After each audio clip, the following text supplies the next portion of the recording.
Welcome back, Gerard, who is the founder of Jeevan Foundation and who is helping a lot of kids all around Sri Lanka for now. Yes, Yes, and then planning to go international as well. of course. Okay, so we recently worked together on a project called, we didn't actually have a name, we called it Rakfana project. Yeah, we didn't name it. Yes. So this is the first time that Jeevan Foundation and Pufferfish collaborated together on a project, and it was a beautiful experience. All of us were like fully into it, and we made sure that I don't know, something about that is making us feel great, right? How was your experience doing that? I mean, I should ask others because we've been doing this for a while. So the feeling of giving something, or feeling of kindness, or feeling of empowering people, or especially children, it's not new for us because we've been doing this for more than 3 years now, officially, but unofficially also we used to do charity and basically spreading love. So the feeling I would say is it's very addictive as it goes, and just like you, so you started with us at the very beginning and you're still continuing to be with us, just like that. So it's very addictive and it's very precious, I would say. So who started Jeevan Foundation? Okay, so Jeevan Foundation started, it was a very casual meetup chat or like an action plan which came after a casual chat between few of our friends. If you want me to elaborate, it's Yes, basically let's go detailed because yeah. it's a very strong team. I see a very strong team. Like every team member of Jeevan Foundation are like really passionate, right? So they are going extra mile to get things done. So creating that drive, I don't know where the drive is coming from. I don't know if it's because of the founders' values, or is it you just found the people who are having the similar values as you? Yeah, I mean, like I think it's the second one. It's not because people want to follow me or the founding members. It's basically we find people who are in the same mindset or who has the same values and behaviors, basically. So our team, we have a very diverse age group in our team. So we have youngsters, we have adults. How many members are there? I think currently we have 30, but at the moment all 30 are not active. Probably half of it, or 17, 18 of it are active now. And we have members abroad, so who was there and who has migrated basically. So they also help us. So that's how it is. And in terms of how Jeevan Foundation started, it actually started, like I told you, it started after a casual chat where we thought that we should formalize it. But before that, we were just doing, as a person, I'm a motorcyclist basically, and I do a lot of adventure riding. So every time I go on a ride, I meet a lot of people, go to different cultures, basically explore different areas of Sri Lanka. And then there you go, I find opportunities to help people. It makes me to reflect myself. And then slowly I came to Colombo. Every time I go on a trip, I come to Colombo, I speak to my friends. I say this is an opportunity that we can do. If we have more money or more energy or more values or something which is more to us, why don't we share it with others? So that's how it started actually. How are you managing work timings, and also because a lot of people, they want to contribute, but they're like, I'm working 9 to 5. I don't think I can help people. I don't have time for that because I'm already taking care of the people at work, at home. Yeah. So they're just like, I'm just living. Yeah, I mean, most of us are trapped in that circle, I would say. But I think finding time for something like this, finding time for charity, or finding time for you to go volunteer yourself to a club like this, I think it's again managing your priorities basically. Because you see, when you take Jeevan Foundation's network or Jeevan Foundation members, they're all working professionals. And we have only few who are just too young, who just passed their A-levels. So it's very few. So most of us are all professionals there. We have more than 2 doctors in our team, and we have engineers, we have IT professionals. So all of them are working, and we have entrepreneurs. So that's how it is. Even me myself, I work for an organization. Uh, but I mean, I would say I have a setting of hybrid working. So most of the time I can manage my work properly. But I would say majority of us in the team are working 9 to 5. Yeah. So was there like 2 versions of Gerard? Okay, before Jeevan Foundation, like I don't know where it started, because it started with a bike, and then Jeevan Foundation started, and then you continue with Jeevan Foundation. Yeah, true. So either there should be a before Jeevan Foundation version and then after Jeevan Foundation version, or it could be before the biker Gerard version and after biker Gerard version. Yeah, I think it's before biker and after biker. Okay. Actually, Jeevan Foundation went hand in hand with whatever we were doing anyway. So starting Jeevan Foundation was not, it gave us a lot of opportunities. It gave us a lot of, gave us a lot of network of people. But I would say where a different version of myself where I saw is after buying this bike. So I want to know what your previous version is like. You can filter and say if you want to. No, I mean nothing. Nothing is specific, but yeah, I was just an ordinary guy who was trying to figure out what's the next step and where should I basically focus. And then was running behind a dream of, I had always had this thing of buying a motorcycle on my own and going rides alone.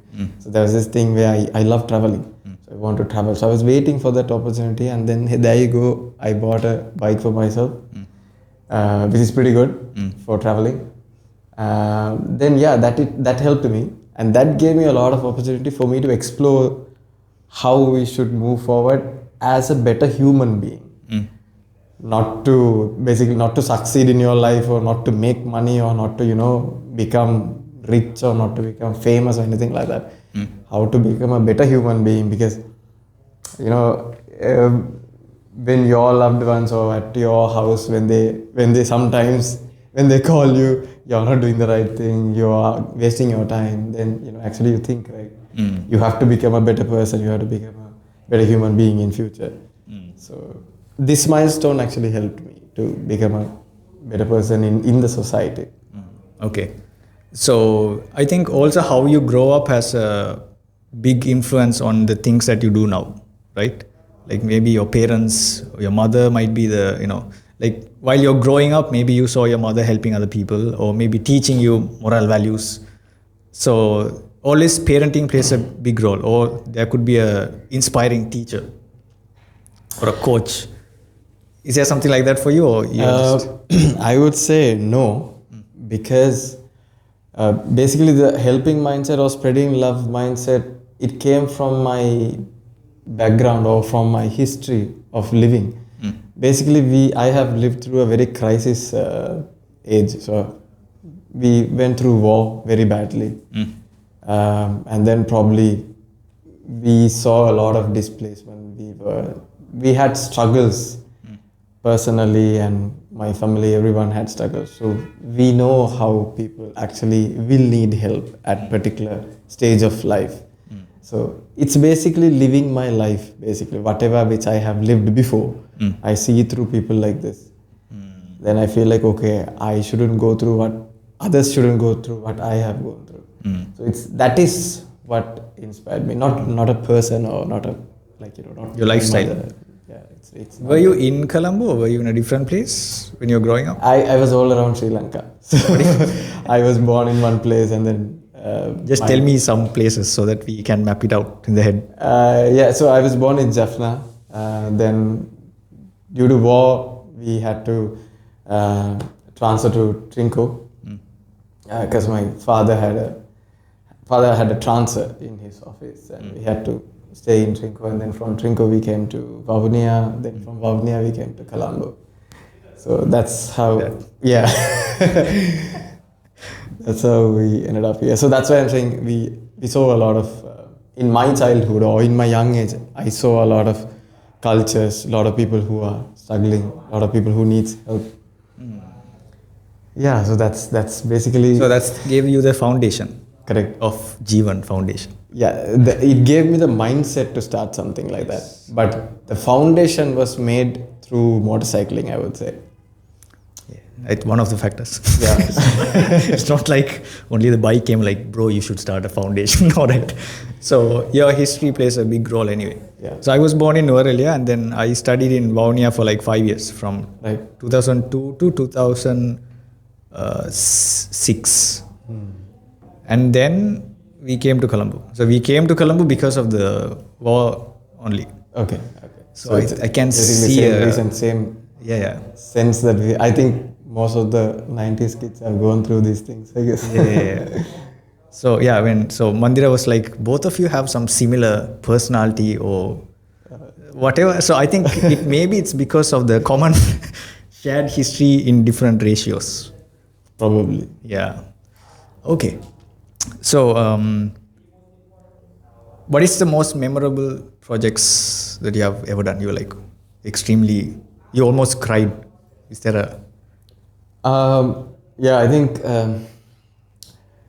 it's actually before I would like to pick one project which we did before formalizing Jeevan Foundation. So we collaborated with the Sri Lanka Army.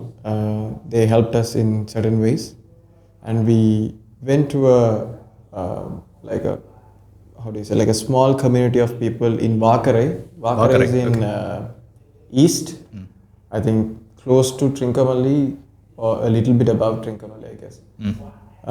So we went there, and then it was like what 18 years or 19 years after war, and then we saw people just like how we saw at the war, like they're still living in small tents, and in this age where we have a lot of things in Colombo where we are living a better life than most of them. And then we went on a ride. So we went on a very leisure ride, and then we see these people looking at us like, wow, okay, they are on a bike ride, whereas they haven't even touched a motorcycle or a bicycle. So I saw that difference of two different lives? In the same environment. We went to enjoy the nature, we went to enjoy the scenery, but then we ended up seeing these people. And then at that point, we decided, yes, we have to do something for this. And there were like 6 riders which came with me. We were just happy. When we were taking a break, we were just discussing, okay, we should do something for these guys. Let's go talk to them. And we went there, had a little bit of good time with them, spoke to them, found out their needs, and then came back to Colombo. We had a very formal meeting on how to help these guys. So we connected to the brigade, or like the army brigade, which is responsible for that area.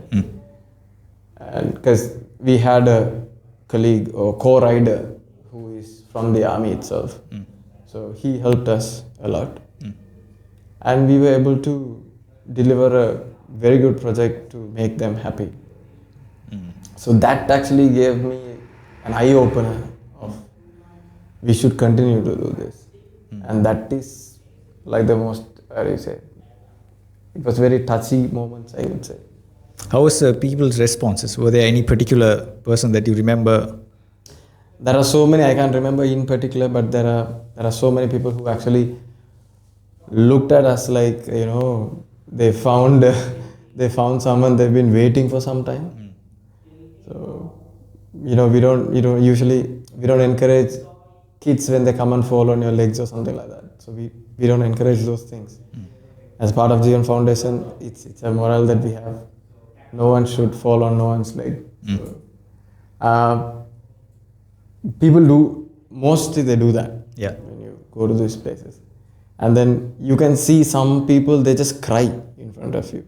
They come and they cry because it can, now for example, if you are giving a school supply of a full year school supply for a small kid, kid is happy and we see a nice beautiful smile on the kid's face, but their parent cry. That shows their pain, pain relief actually. Yeah. So they have to work so much to find these goods or find these things for that child. So when we achieve it, when we give it to them, you see two emotions. Yeah. The kid is happy and smiling, and the parent is like thanking with tears. So, you know, at that point, you also not stable. You're also very emotional. Yeah.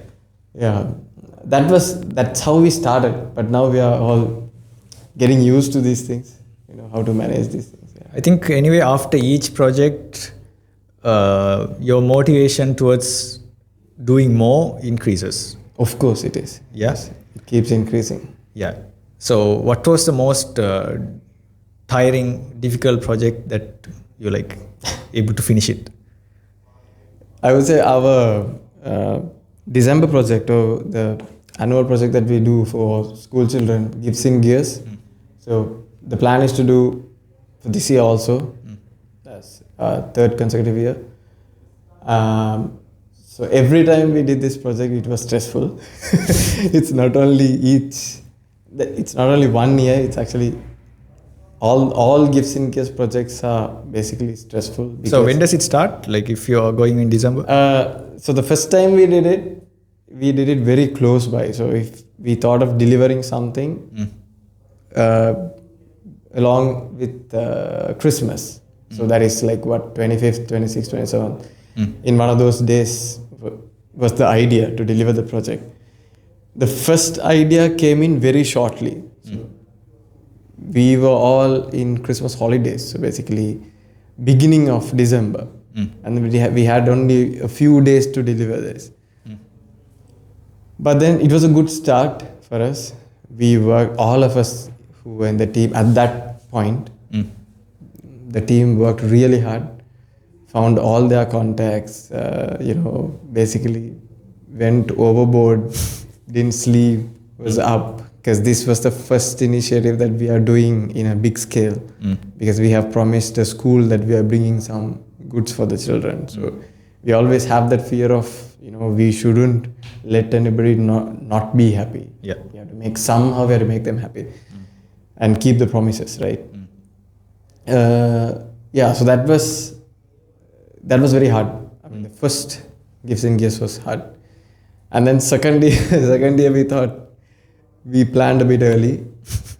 Still suffered. Yeah, we thought that, this time we are planning a bit early and we should be relaxed, we thought. But then right before the project, we rarely get sleep. Yeah. Because there'll be some last minute thing. And most of us in the team are, so dedicated to their work, or they have good values as behaviors. So they don't say, no, it's okay, let's go.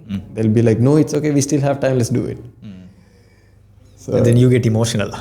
no, My team. I don't know, I don't get emotional because I'm also like that.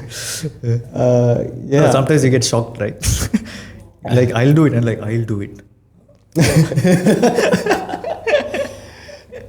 Yeah, I mean, like, you have seen people volunteering to get to work. Yeah. Yeah, that's how it is. Yeah. Great. So, can people become members of Jeevan Foundation? Of course, anybody can become members of Jeevan Foundation. What should they do? How can they contribute?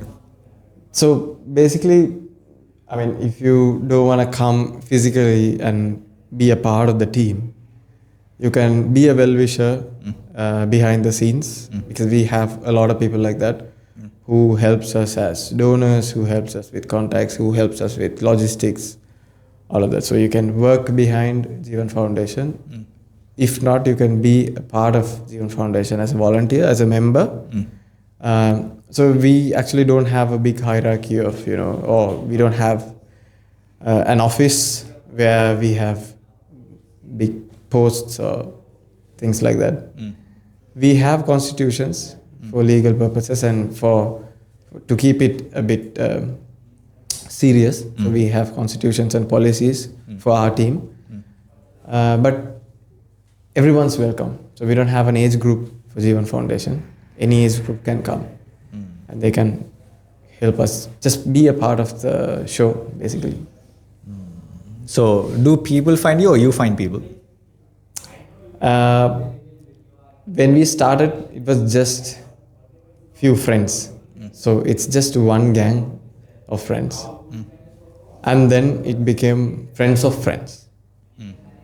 Now it has become open. So now we have brand new people coming in, volunteers who wants to join Jeevan Foundation, and we have accepted them. So now we have a very diverse team where, it's not just one clique of people. Yeah. We have from different communities, different language, from different religion. When do you have like a goal for Jeevan Foundation, or you're just going with the flow? No, actually we have, so our motto says educate, elevate and empower. So that's basically says everything of it. So our main purpose is children and their education. So that's always there in our head because we think that's the most important thing for growth. That's the focus, and also their communities.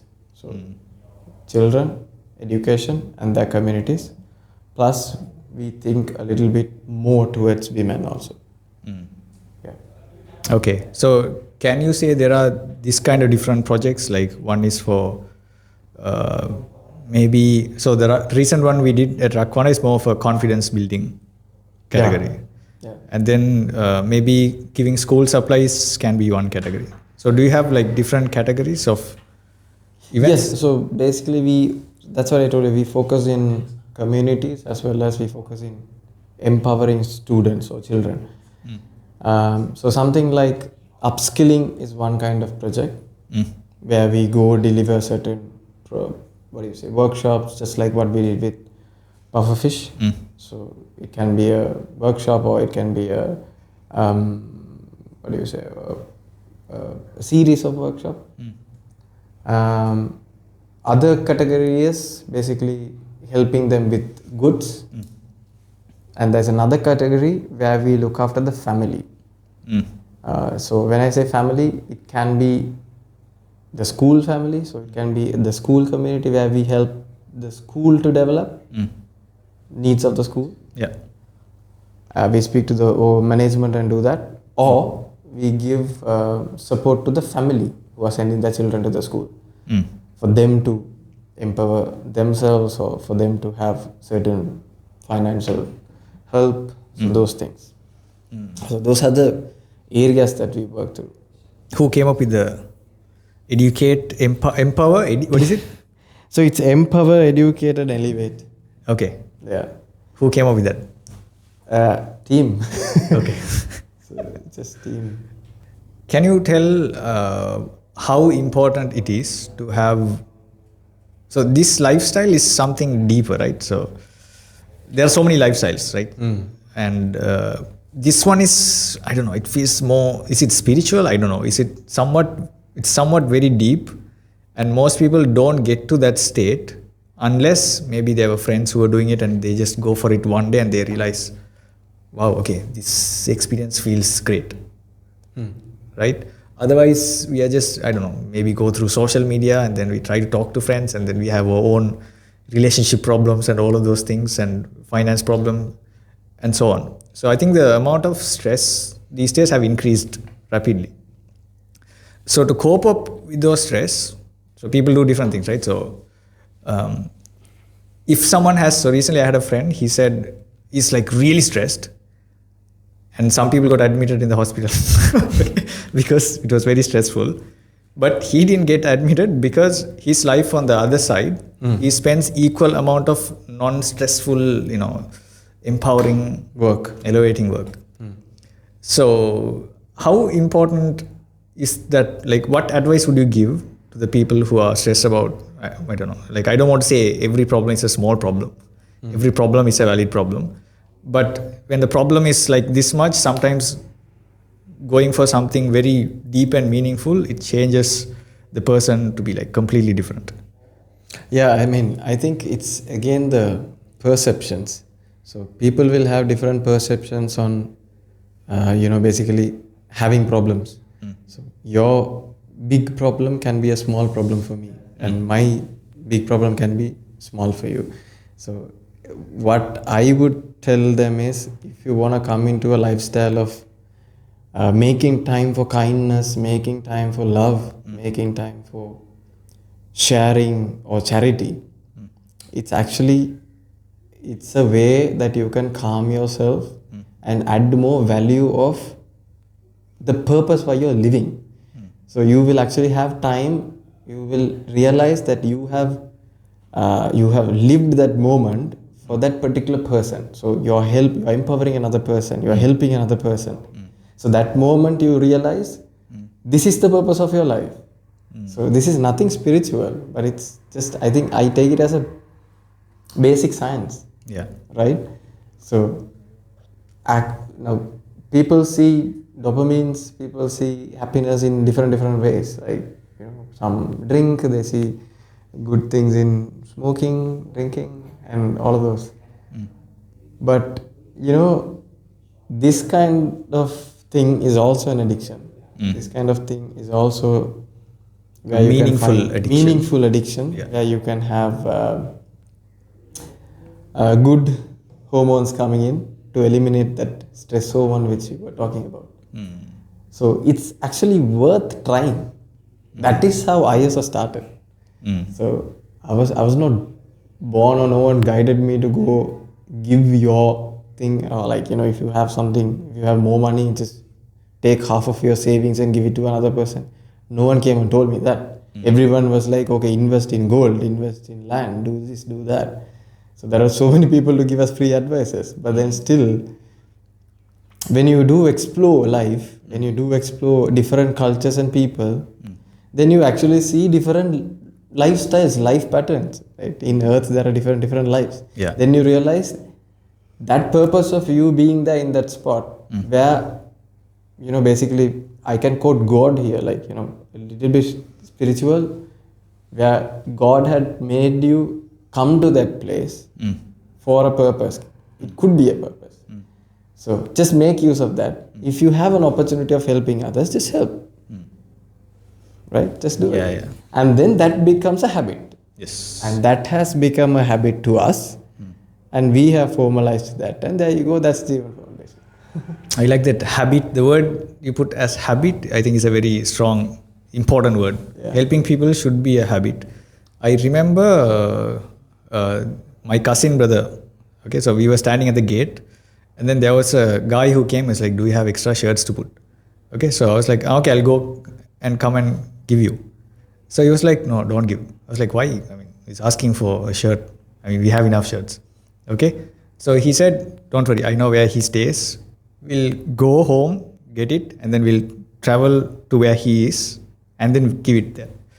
So I asked, "Why? It's the same, right? I mean, I could have just given it. You just traveled and wasted time to give it." And then he said, "Helping should not be like whenever help comes, you're giving. You have to make it a habit where you put effort, like that journey of going there and then finding that person on that place itself and then giving. It's basically a habit building as well." Yeah, I mean, like, I would like to say an example in the same terms that you were talking. So, talking about clothes. So, we did a project, I think, 2 years back, where we gave out used clothes, like gently used clothes in good conditions. We did a collection of tons of clothes, and we gave it to a place in East. It was focusing Eid. Okay. During Eid. It was in June or July, I don't remember.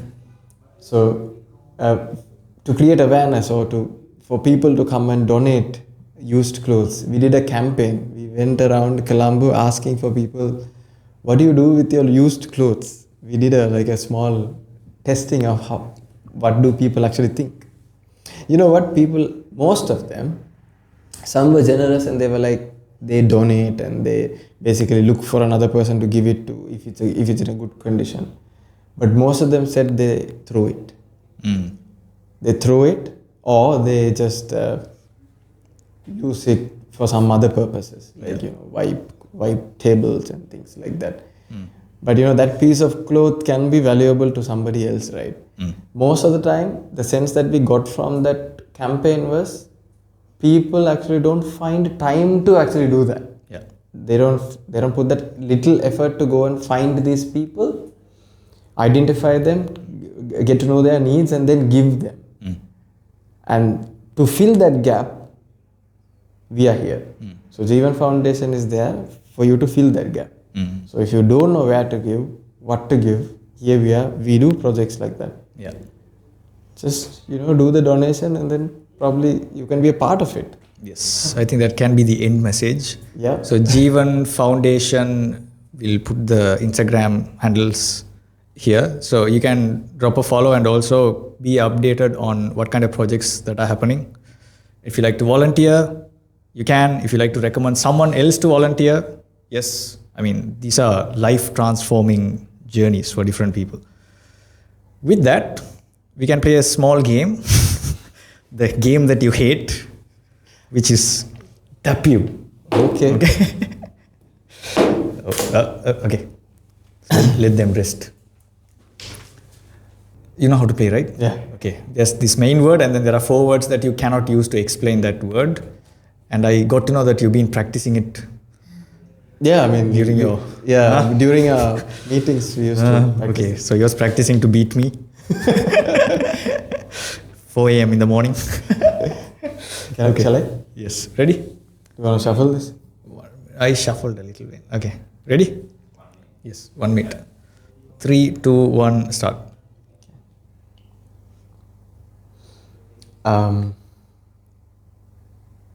Okay, this is difficult. A subject. Maths, science, chemistry, Something else. biology, About ancestors. history. Okay. I need to make sure that he's not using the words. Okay. History is not there. Well, okay. You said past? No. Okay. Continue. So, disaster. Earthquake, hurricane. Yes. Yeah. Yeah, if you're guessing, if you're like, how am I playing this so fast? Because we know the words because you've been playing for a long time. But yeah. Sri Lanka. Island. You were guessing it too quick.